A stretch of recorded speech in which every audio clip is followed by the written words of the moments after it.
Okay, welcome back. Now let's do the inductive step. Okay, so what we're going to do is we're going to prove that if the coefficient c sub I is 0 for each row index for I in the set of indexes from 1 to k, then c sub k plus 1 is also 0. Okay, so this is the inductive part. Okay. No, so it's going to be very similar to the base step. Okay, so we're going to consider the equation, right? The zero vector equation that we talked about before. And so what we're going to do is we set this up. So for index k plus 1, so we're going to show that for k plus 1. Okay, so here's our equation, right? For k plus 1, notice how we have this linear combination of the rows. And now we're going to use two things. The first thing we're going to use is the fact that we've already proved by hypothesis that all of the coefficients c sub 1 through c sub k are all 0, right? That's by hypothesis. Okay? So all of these all of the c's up to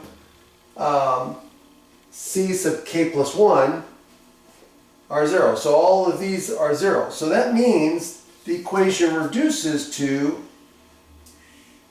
this. Right? Now, also, just like before, we have to also keep in mind that this is a matrix that's in echelon form. Well, what does that mean? It means all of the rows in that column for L sub k plus 1, right, are 0. Which means all of those r's are 0, so all of these go away.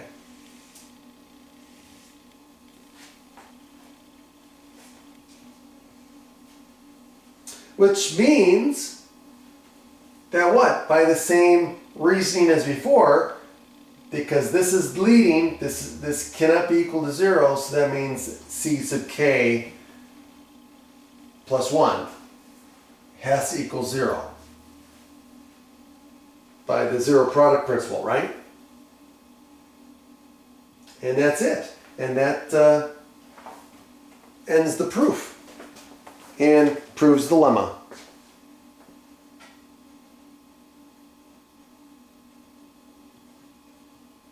All right, and so with that, we're going to be ready to show that the end product of the Gauss-Jordan reduction or the Gaussian elimination is unique.